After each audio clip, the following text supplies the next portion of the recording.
All right, so now we are recording.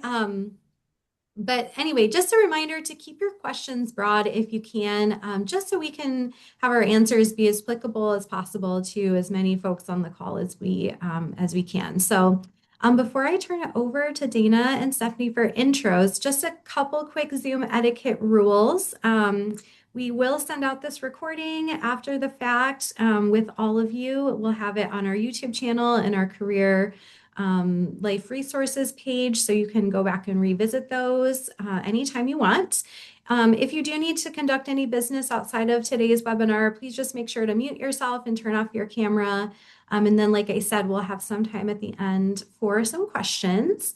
So I am going to turn it over to Dana and Stephanie. So Dana, will you just start, introduce yourself and share a little bit about what you do here in the Career Center? Sure. Hi, everyone. I'm Dana Phillips.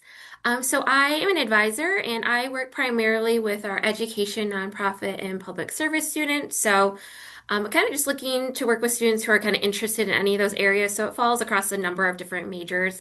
And then I occasionally also work with some of our exploratory students as well. But I'm really happy to be here today. So. Steph? Yeah, hi everyone. I'm Stephanie Jensen, and I work primarily with our healthcare community. So anybody trying to transition into healthcare or get into a program, so really anything healthcare related in any type of medical type of facility. So happy to be here. Awesome. Awesome. Well, great. So, like I said, we're going to start. We've grouped the questions that we received through RSVP, which there were a ton. So, thank you all so much for submitting those questions ahead of time. And we grouped them into kind of three categories. So, we're going to start with questions around career exploration and changing careers. Then we're going to kind of move into questions around job search strategies and some tactics when you're in that process.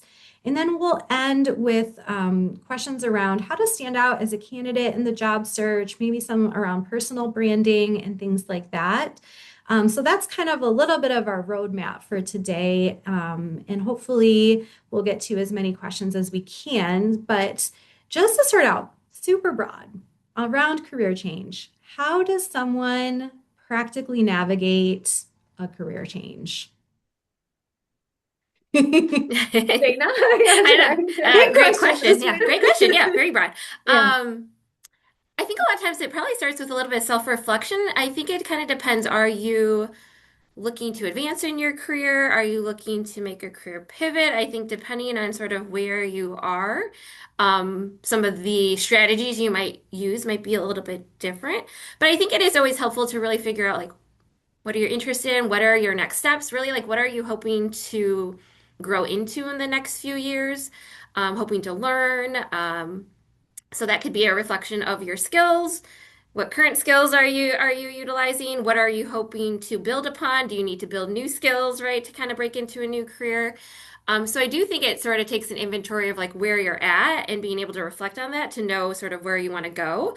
Um, and we have a lot of great resources on our website if you are struggling to kind of figure out where to start, so there are assessments or, skills inventories and things like that that you can always look at to start with if you're kind of breaking it down from, step one.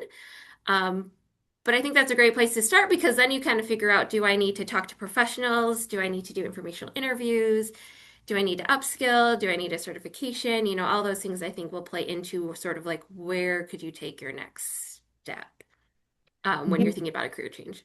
Then I'll just jump in because I came from a clinical background. I was a speech therapist, a rec therapist. I worked in hospital settings, but I knew I wanted to change industries. I wanted to be in higher education. So I really had to focus on what did I need to do to get into higher education. You pretty much need a master's, or at the time I came through. And I knew I wanted to still bring the information I had from my old identity in the healthcare between HR and clinical. And I ended up in the Career Center, which I never really thought that was my path, but it made sense that everything I've done, I could be in this type of setting. But my first step was I knew I wanted to be in higher ed. I had to start looking at job titles. Again, what could I bring value to? And then what are those credentials I needed? So I went back and did a master's, in counseling with a focus in higher ed. So then that got me into the new role. So some credentialing, some, again, industry information, and then reflect on, again, what are things that you really love about jobs or the job that you're doing now? Are there pieces of the roles that you do that you can expand on into different industries or even within your own industry that you're interested in? Are there things that I could still stay in, like healthcare, education, but what could I do that could expand on my current knowledge base as well?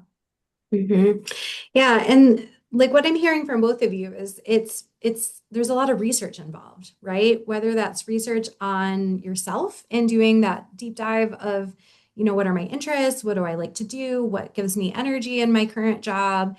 Or even just research on the industry, right? And what you might need in order to break into that new industry or area. So it just kind of depends, right? Mhm. To jump on that too, I think if you have a really good idea of where you want to land, then going straight to the job boards to see what employers are actually looking for is a great way to, just to see like what types of skills or credentials are necessary to break into that field. It will give you a good idea of then where you can kind of go from there too. Mhm. What if somebody, has a lot of different interests? Maybe they are doing that research on themselves and they're like, "Ooh, I think I'd like this and maybe this, and I'm also interested in this." How does somebody kind of take all the information and then narrow it down or hone in on one path? Like, what recommendations do you have for that? Uh, you can jump that. I'll start. I'm just Yeah. thinking that one thing that can be really helpful, and I don't know if we have this as a resource, but we probably do somewhere. We teach a class called US 301, which is a job and internship strategies class. And we use an activity called so like mind mapping or not parallel planning. It's our what we Odyssey do. plan? Honesty plan, thank you. Yeah. Yeah. So we create kind of three identities, right? So we may go, here's my plan A. I would love to do this. And then you take a 5-year kind of goal setting. Like, what would I need to do year one, year two, year three, year four to get to that 5-year plan? And then we say, okay, that's plan, let's say, is not going to work. So what's kind of another idea of an interest area that I might like? And what does that 5-year plan look like? So we kind of create three different identities or plans just to see, what are the steps I need to take, or are there cross sections of maybe a couple plans that we can fit in that would fulfill, such as myself, where I worked in healthcare, I'm now in higher ed, but the intersection is I work now in higher ed with healthcare. So sometimes there's a natural intersection of different interests that can come into play into one area. So I would say that Odyssey Plan. There's also a book, I think I should have the book in front of me here. Design your life. Design Your Life. Thank you, Oh yeah. Dayna. I'm glad you're here. Yeah. Designing Your Life, which is a really great book to kind of help you figure out if you've got lots of different interest areas to kind of maybe narrow it down into 3 or 4 different plans. Yeah, I love Odyssey plans. I think those are super fun to do. I would also suggest too, if you are someone that just has a lot of interest areas, is to try to connect with a few professionals in those areas if you're able to. I think sometimes if you can find ways to almost like test things out in a way, and sometimes just talking to people can give you a better insight into the realities of those jobs and whether or not that's an area you think you want to further pursue. But it is hard to break it down, right? Because I think the hard part for people that have a lot of interest is just trying to hone in on one thing without feeling that you have to kind of research 10 different jobs, right? That feels very overwhelming at times. And so I usually just start to say, like, break it down to your top three, right? And start from there and try to reach out to some professionals using LinkedIn or, um, you know, coming back, to talk with any of us, at times too for different connections, but I think volunteering can be a great way. So there's just a lot of different strategies, going to professional associations to those industries. So those are just some other strategies that might be helpful to connect in some of those areas of interest.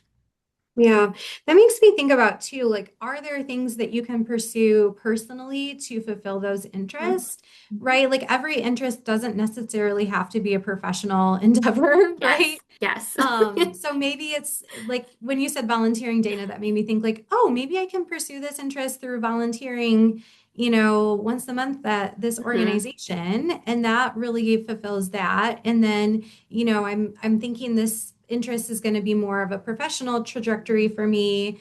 So figuring out like not everything has to be your ultimate career. Maybe there's ways that you can, satisfy interests and passions in other areas of your life as well. Yeah, and what I love about volunteering is sometimes it may not be the intention for a career path, but more that personal passion, but then it can unfold to a career path. Mhm. And I know a lot of, like at least in the medical industry, a lot of times people get their foot in the door of an organization just by volunteering and contributing. And now they kind of know the inside culture, they make those contacts. And again, they're able to maybe make a career in an area that was more of just that interest or personal passion. Mhm. Yeah, I love that. What about, so I'm even just thinking from a really practical standpoint, and we might touch on this later, but I'm thinking about it right now. Just, when you're transitioning into a different industry, thinking about your resume, right? How, like, any practical tips on just like those transferable skills or, showing the different like skills you've built in an industry prior that might apply to a new industry. Like, any thoughts on that, tips that someone could use as they're preparing like materials to apply for new jobs? You want I me to take can it first? take it now, yeah, jump in. Um, yeah, I think it's always you always want to be sort of taking an assessment of all the things that you've been doing. I think it's really easy when you've been doing a job for a really long time just to forget all the things that you have maybe done or experienced. So, but it is important to keep an updated and targeted resume, right? Especially if you're going to apply to a few different industries. You don't want something that feels too generic because then to an employer, it doesn't feel really targeted enough. You really want to try to have some of those key skills and keywords from the industry or the postings and things like that to have into your application materials. So it is important, keep it updated. Don't use templates, right? That's a big thing. I think there's so many different resources now on resumes. It's very easy to fall into to use a template or to pay to do something, right? I think you can easily just do a resume using some different samples and recreate that. But yeah, you want to kind of show a progression, right, of some of the experiences that you've done post Grand Valley. So employers are going to be seeking, things beyond your education, some of the things that you've been involved in, whether that's a job, volunteering, maybe you do other things in the community, right? And so all of that can be really important to play into your application materials. But there are a lot of resources out there. So those are just some key things, I think, right? You just want to tailor it enough. You want to make it Yeah. targeted because some places are using different software systems where it could easily scan you out. Yeah, and we do have a resource on our website for the Career Center that is a resume called it Big Resume. And Hmm. you can actually put your resume in and maybe a job description, and it'll scan to see how well you're actually targeting that industry. And it will help you maybe find keywords that you're missing as well. This again is kind of research, like research an industry or job title, look at, what are those key skills, because that's where you can pull some of those transferable skills. And our boss always says skills pay bills. So really think about not just the job that you've done, but think about what did I learn in this role that I could be using in this new industry. So, are you collaborating? Are you developing, good communication skills? Because those are what matter to any industry. So if you're trying to transition, doesn't matter if one was in one industry and you're going, but knowing what is going to be important.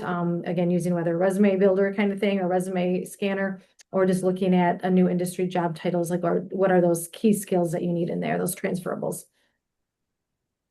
Awesome. Okay, we're going to pivot to more of the job search. We're kind of already like touching on it, so I feel like this is a good time to pivot to more of the job search strategy and tactics. One of the questions that came in was just around how to connect with specific companies and industries to find open opportunities versus, blindly just searching on LinkedIn or Indeed, right? And we know that what is it like, is it 70 or 80% of jobs are, this is a hidden job market, right, are not even posted, right, and are coming and being filled through connections, networking, and the like. So how would you recommend connecting with specific companies, organizations, to really get a feel for those openings that aren't being posted?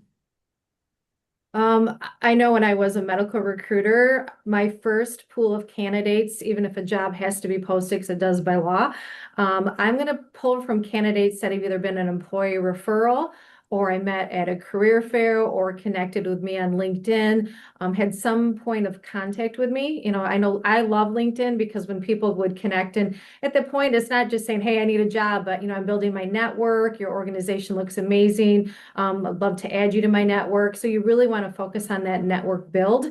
And then if you do apply, you can always follow back up and say, hey, I applied for this position. Keep me in mind. Thanks for the connection. But it is really hugely about relationship building. People hire people they have made some sort of contact with. Not that that's always the case, but as a recruiter, if I have 100 candidates and 10 to 15 of them have been referred or I know them, those are going to be my first candidate pool. So for me, I think it is using those networking tools with career fairs, LinkedIn, reaching out, also reaching out with other alumni that study the same thing you did, like using LinkedIn again. Grand Valley has their LinkedIn page where you can look at alumni, maybe search a job industry or a job title or a major, start building your network within those as well. And just saying, hey, building my network. And again, people get employee referral bonuses if you get hired and they referred you. So again, that's that 80% of all jobs have gotten through a network.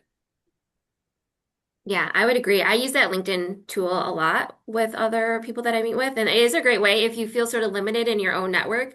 It's a great way to expand out to other professionals. And ideally, you'll be able to connect and people can respond back to you to get some informational interviews or what have you too that way. Some external networking groups too that can be helpful, especially if you're a newer grad or a young professional. There is like GRYP, Grand Rapids Young Professionals. There's also a nonprofit group, young nonprofit professionals of Grand Rapids. So those are some other external networking groups that can be helpful if you are looking to expand out and maybe like actually go to some different meetups in the community. So those can all be helpful. But I would agree, it's all about networking, who you know, who you can talk to.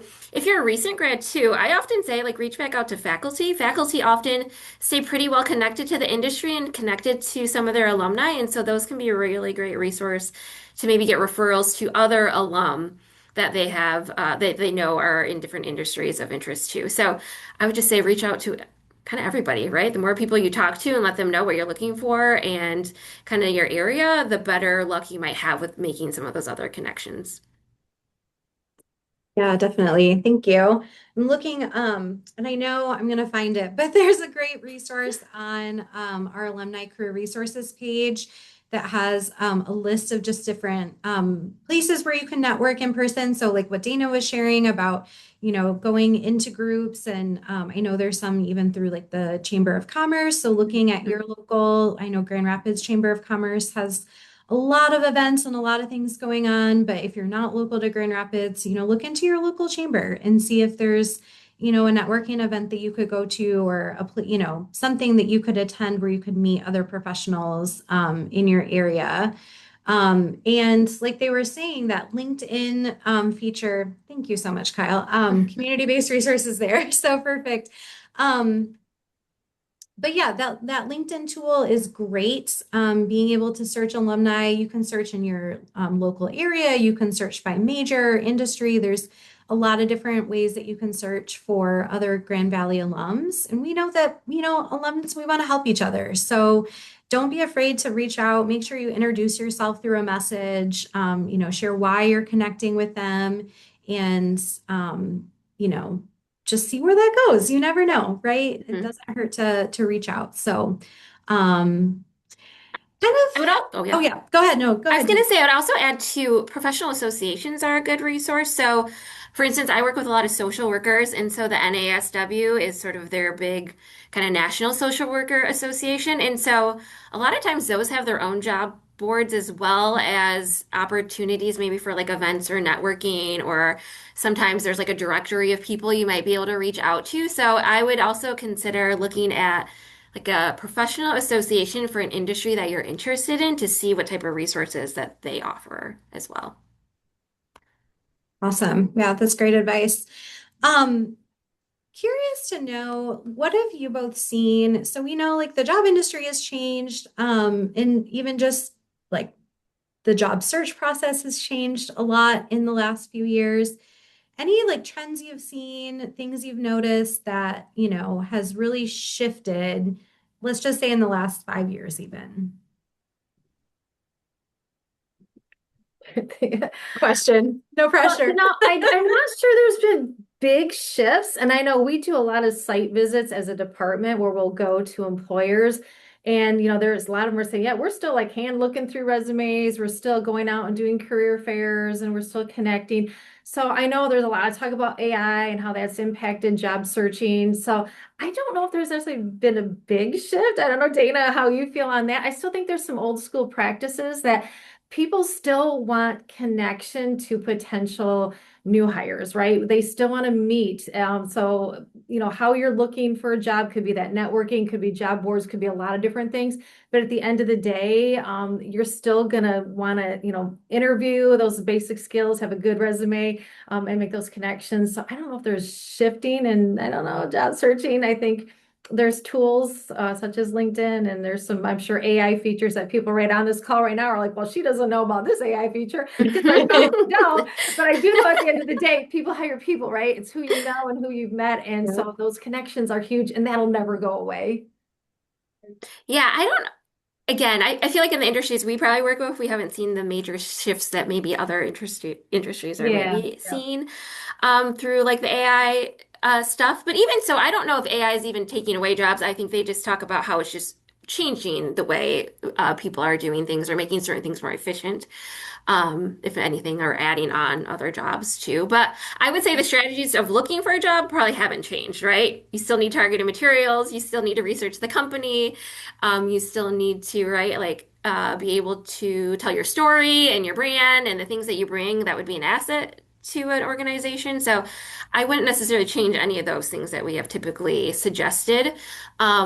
In the last 5 years, I think a lot of things came out of it in terms of like remote or hybrid. We see a lot of people, I think, wanting more remote. I would say companies seem to be leaning more towards hybrid than fully remote. So I think going into it with that expectation, like you might need to be in the office. There are a lot of advantages, I think, sometimes to being in person, and learning a new job as well. So just think about that in terms of expectations. I think hybrid is probably what you're going to find more often these days, although I'm sure there are some industries where maybe there's fully remote opportunities, but I think we're seeing a little bit more hybrid too as options moving forward. Mhm. Mhm.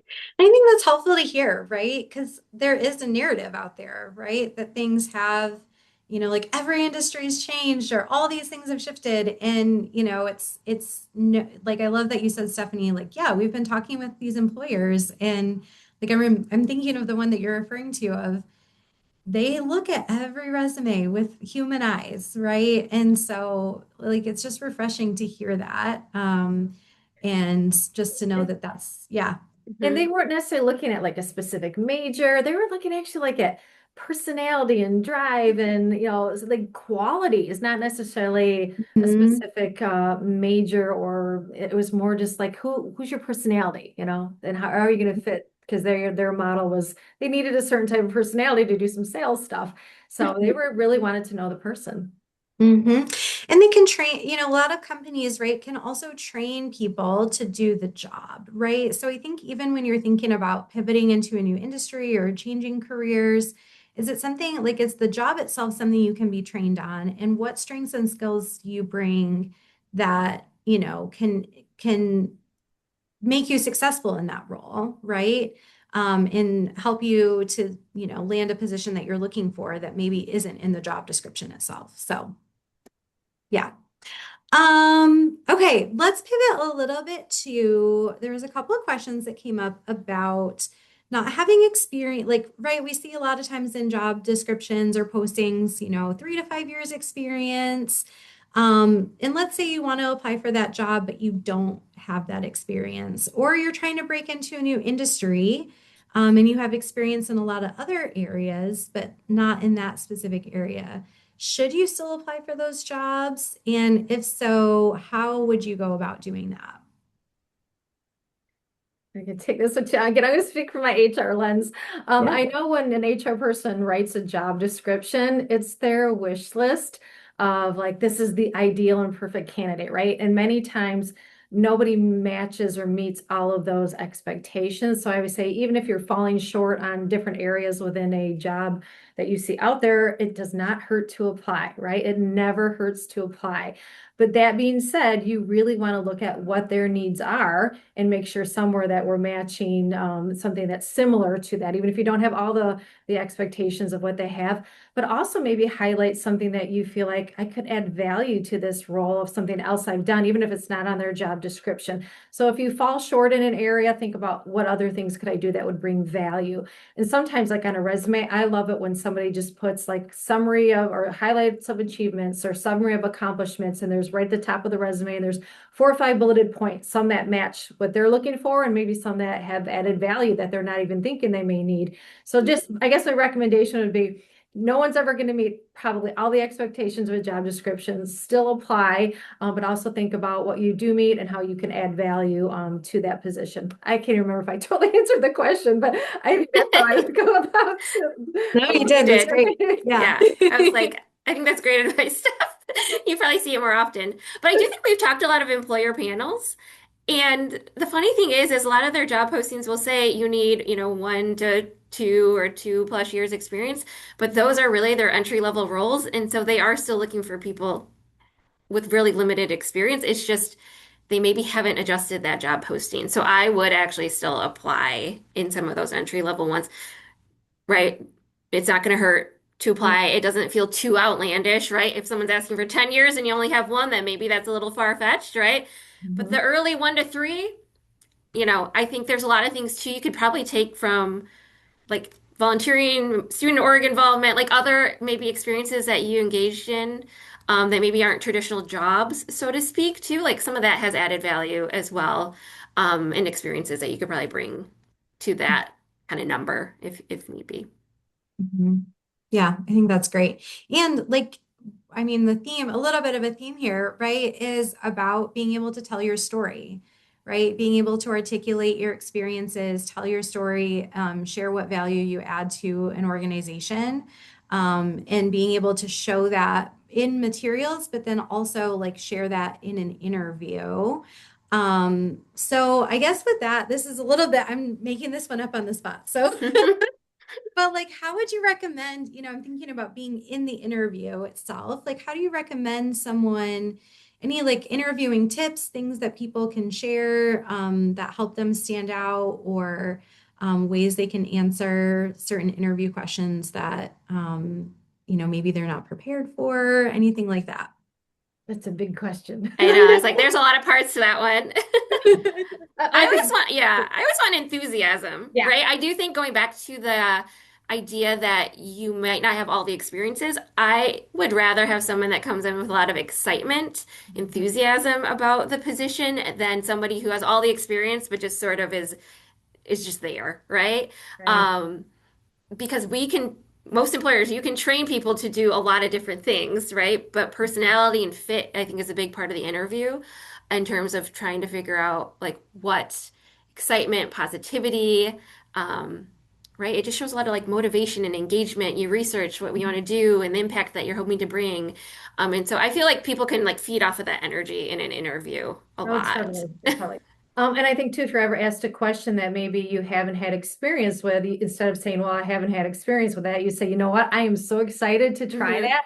I had something kind of similar with my volunteering, but to be able to do that in this role would be great, and I'm excited to tackle that." So if you don't have a specific answer to something that they need, then show that enthusiasm of a willingness to learn, or maybe think about something in your other areas of stuff you've done that maybe is somewhat relatable to what they're needing. Yeah, Hmm. enthusiasm, huge. Yes. For tricky questions, right? I think people get stumped on behavioral-based questions a lot. I think those are the ones that probably get asked a decent amount. I would probably expect those ones, that tell me about a time, when you had to deal with a difficult person or a conflict, right? So I think those are pretty common.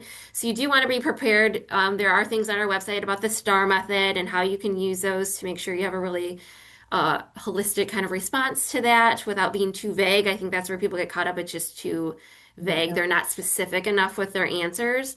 But there are a lot of resources on our website. We have Big Interview, and that's a great interview kind of practice tool that folks can use that kind of simulates a practice interview. And I think that's helpful. But practice with a friend. Just, just practice. I'd say the more you practice, the more comfortable you're going to feel. Interviewing, I think, is just generally nerve-wracking for Mhm. everybody. But it is just, they just want to genuinely get to know you as a person, right? And so try not to think about like what is it that they really want to hear or what's the right answer, right? If they Yes. want a genuine response, like again, that's going to help them determine like the fit and who you are and get to know you a little bit better. So I would definitely stress that. Don't Yeah. sound too robotic. Yeah, and do less like Googling what questions are they going to ask me and Hmm. do a lot more self-reflection. And make sure that you realize, like, have a couple stories. I always say interviewing should be evidence-based, meaning if they ask you a question and you provide an answer, you should have some sort of story that backs up so they can actually see you in that role or explain. Like if they were to ask, what are your strengths? You wouldn't want to say I'm organized, I'm outgoing, and I'm smart or something like that. You want to say I'm organized. When I worked in HR, I had to do this, this, and that. And so you always want to give evidence to your answers.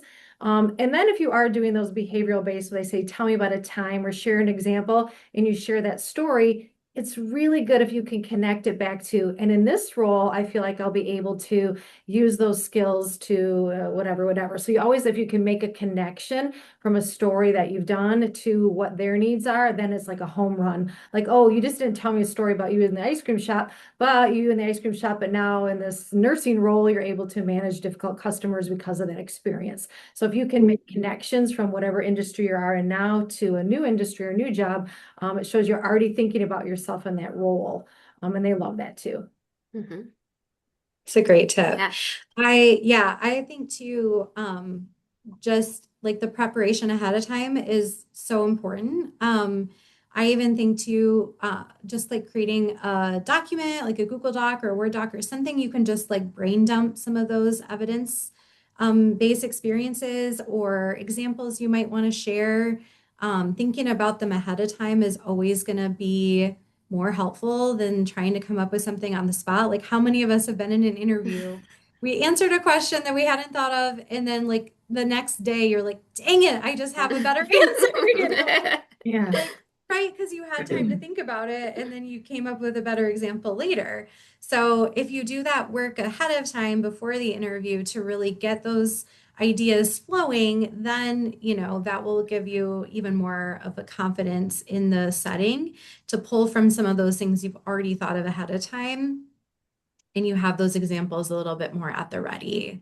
Yeah, and I Hmm. think job descriptions really help guide that because if you know Hmm. what you're applying to, go and just circle when we say keywords, like maybe you need to be in a leadership role or you have to multitask. Or so when you would look at those more action keywords, then you can kind of get an idea probably of what they're going to be focusing on in the interview. Then you can think about what stories have I demonstrated leadership or teamwork. So use the job description as kind of a prep Hmm. guide for the interview because they're going to be asking you questions that have to do with that job description. So pull from there. Hmm. Mhm. Mhm. I And I use that all think, the time. yeah, and I was going to say too, that's a great way. Like we mentioned AI just a little bit. That's a great use of AI. If you can take that Yeah. job description, that Hmm. job posting, copy, paste it into an AI chatbot and say Yep. like, can you pull the keywords out of this job description? You don't have to Hmm. circle. Can you tell how old I am? Yeah. Old school. I'm not thinking AI. I'm like, take And a then go pencil or circle that. highlighter. I've actually used that, Danny, and I said create interview questions for this. Yeah, And it does actually populate some really great practice ones. So I yeah. think that is a good use of AI when preparing for an interview. Yeah, totally. I think that can be really helpful because it's going to think of things that maybe you're not thinking of, or maybe you Hmm. thought of it, but it took you half an hour and it took AI 30 seconds, right? So work smarter, not harder. Hmm. I wonder too, with that, like, what are our thoughts on using AI tools for like resume, cover letter? I think it's really tempting probably to try to have like a tool. Like we've mentioned, we have the big interview and big resume, which are tools for that. But like, what would you say if someone's using that, to develop their application materials? We would say it's a tool, The but not tools. to Yep. use it completely to write your your materials because it is pretty evident, I would say. I think we look at a lot of resumes and cover letters all the time. HR people are looking at hundreds of more documents than we are even, and it's very easy to spot when something is just completely AI written. We see a lot of AI written cover letters. There's just something personal that comes through, I think, when you're only using that to write your materials.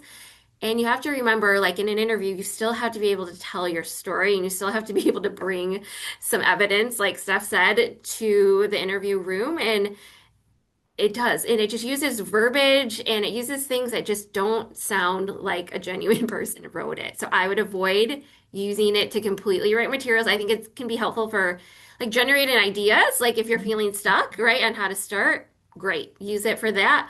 But then make sure you rework your own things into that cover Right. letter or resume. Especially with a cover letter, even though they say like 80% of recruiters want a cover letter, though 20% actually read it, I still think it's an important part of your identity that you need to be able to provide just in case you have that employer that says, you know what, here's the resume. I like them. I've narrowed down my candidates. I'm now going to look at maybe their cover letter because typically they don't look at the cover letter first.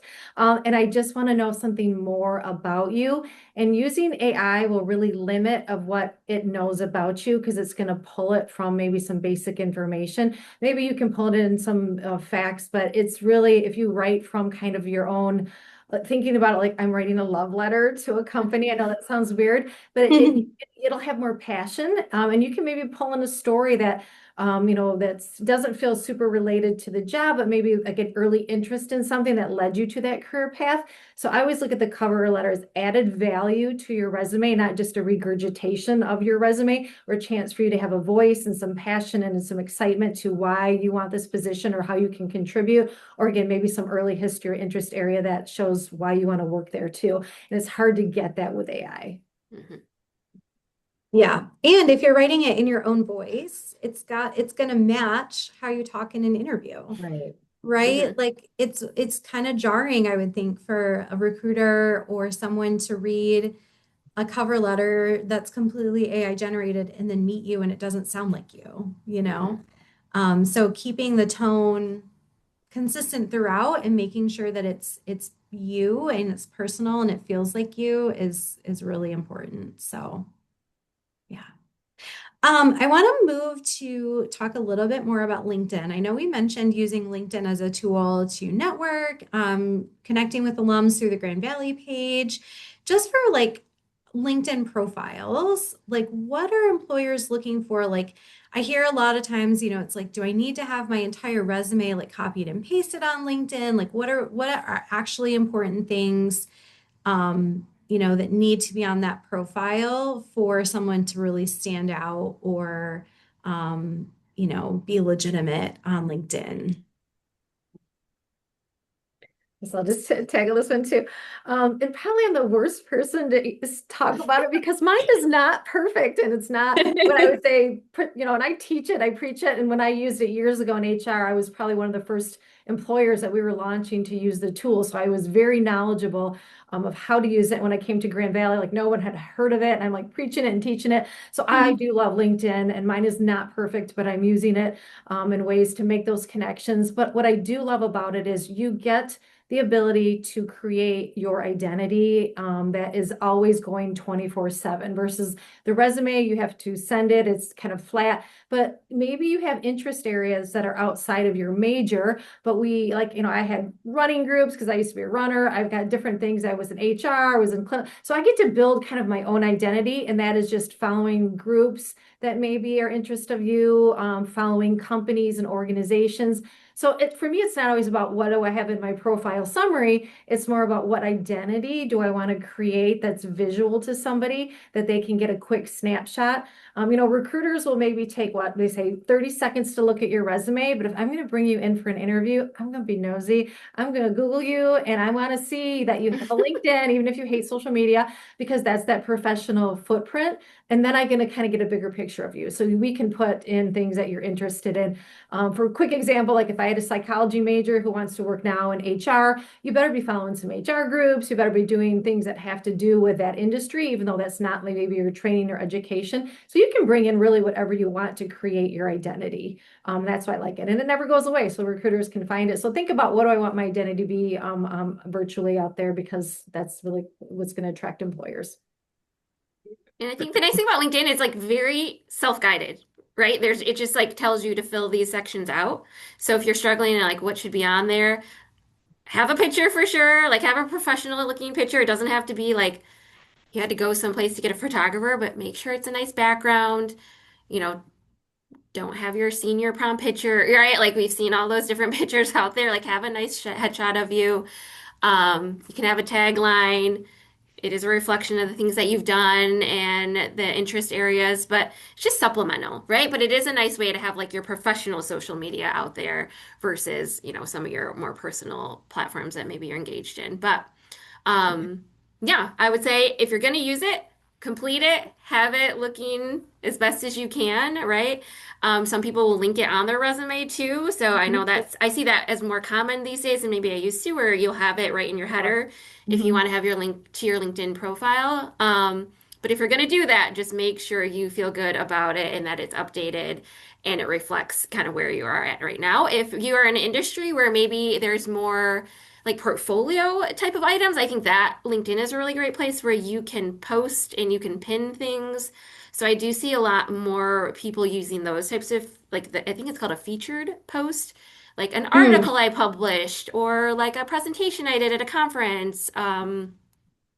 Or like ad PR people, right, have links to their portfolio website. So if you're in an industry where that feels more common, where you want to kind of like showcase things that you're not going to maybe have on a resume or in a cover letter, right? Then I think LinkedIn can be a nice platform to kind of pin some of that stuff up there too. Awesome. That's great. That made me remember, I'm going to post in the chat here. Our office does have a YouTube channel, and we did make a video about optimizing your LinkedIn profile. So I think it's less than 10 minutes. So if you want more information or just kind of a step-by-step walkthrough on how to, get your LinkedIn profile up and running, that would be a really great video to watch. We also have one on interviewing and resumes. So some really good content and information there just on kind of those basic career materials, but ones that are super important, right? That are gonna, be helpful to optimize as you're searching for something new.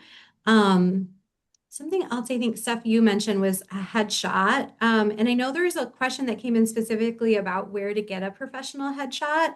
I don't know what you guys think. My thought, I think you can do a headshot nowadays on a basic iPhone or camera Hmm. phone. Like it doesn't have to be, you don't have to go into a professional studio and sit down with a, plain Hmm. background. Um, I would say, especially if you're putting something on LinkedIn, definitely do not put your headshot on your resume. That's not the place for that, but LinkedIn is a good spot to have a professional headshot. But yeah, just wearing something professional and nice, have a clear, clean background. Okay, I gotta jump into this part because this Yeah. is funny. So you can use AI to clean up your headshot too, Mhm. right? So you can have the picture. Oh, So at Messiah Conference, which is a conference that we for Michigan yeah, educators and employers, and I'm sitting next to an old friend, and she's like, "Oh, I'm going to clean up your LinkedIn profile picture because it looks a little old." And I'm like, "Okay, maybe it's like 5 or 6 years old."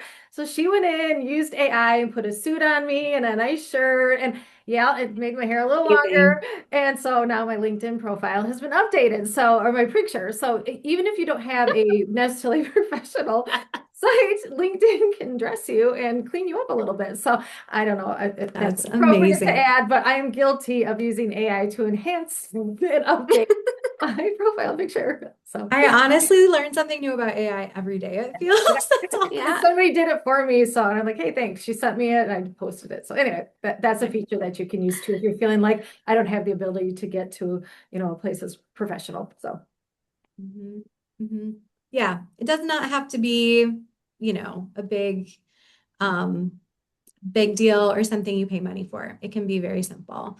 Hmm. Um, Okay, I think the last question we're going to go with for right now before we take any questions. So if you have other questions, we'll leave, the last 10 minutes for questions you might have. So feel free to start thinking about those and putting them in the chat. But the last question is just kind of again, general ways that people can stand out when applying for jobs. So I know we've talked about a lot of these things, but maybe just kind of thinking about this as like, how would you summarize our conversation? If someone's like, I'm really excited to apply for these new positions, like what are the must-have things or what are the things I can really do to stand out as a candidate? So thoughts on that? I think it's repeating a lot of stuff we talked about, right? So being more prepared, right? So having really tailored materials, right? I think it starts from even that, right? Being able to tell the why, like why do I want to apply to this organization? Not just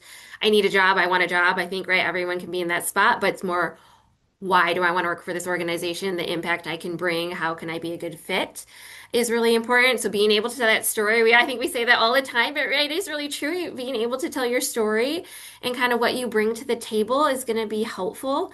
Because there can be then like the passion behind it, the enthusiasm behind that versus yeah, I'm just applying to this because I need a job and I'm just, you're right. So, right, I think people can pick up on that sometimes when it's more generic materials or it doesn't come through in the interview, right, or the phone screen or anything like that.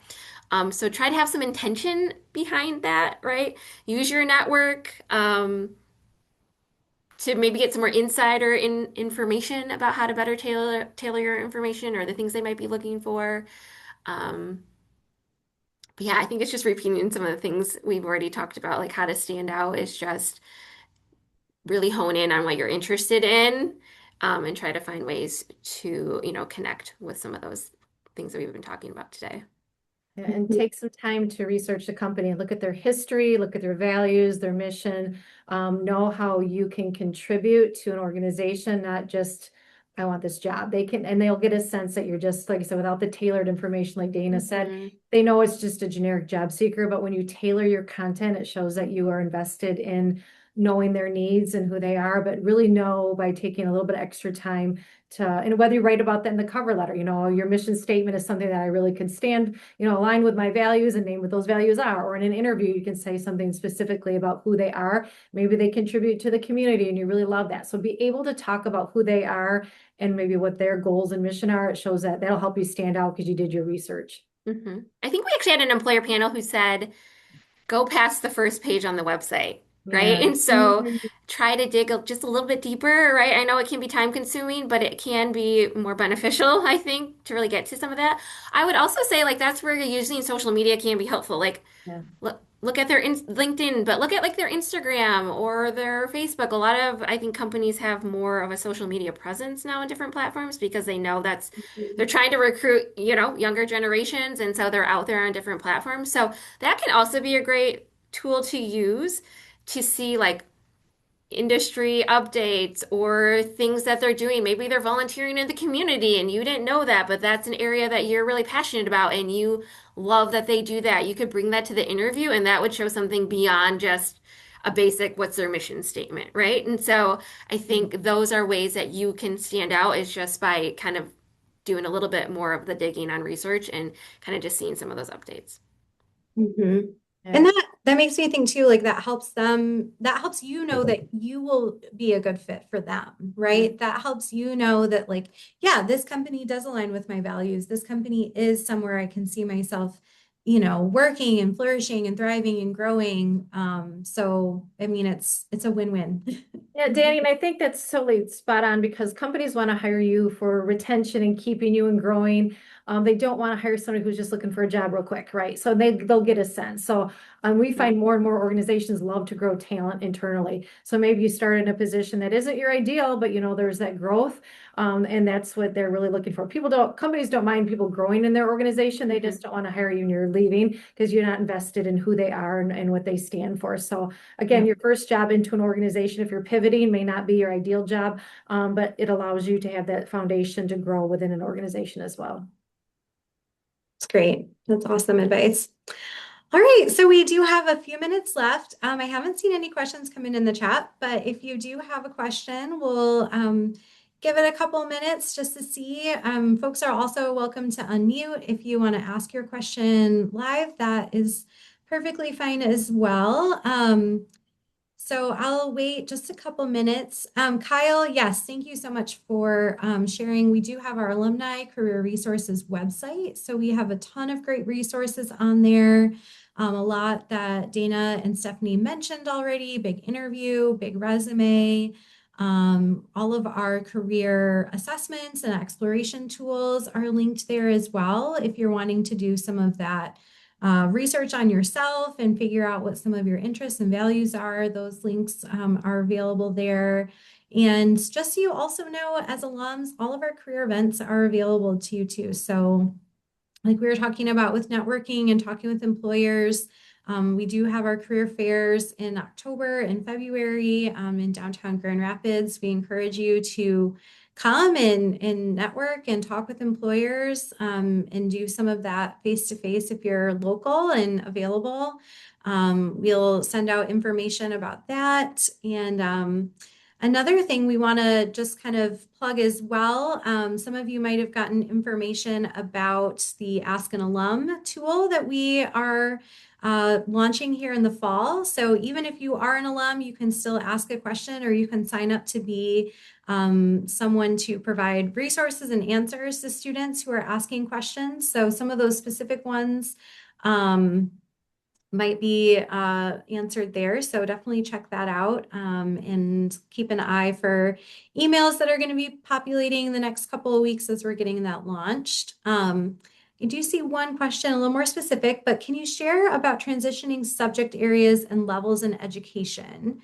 Dayna, maybe I'll kick this one to you, but would the person maybe need another bachelor's degree or a master's degree program if they're looking to teach a different subject area, it sounds like, in education? Gosh, that's a great question. A lot of times I refer them back to the Office of Certification and Accreditation here because they're sometimes the state of Michigan, if you're teaching in the state of Michigan, like the curriculum changes in response to the different state requirements.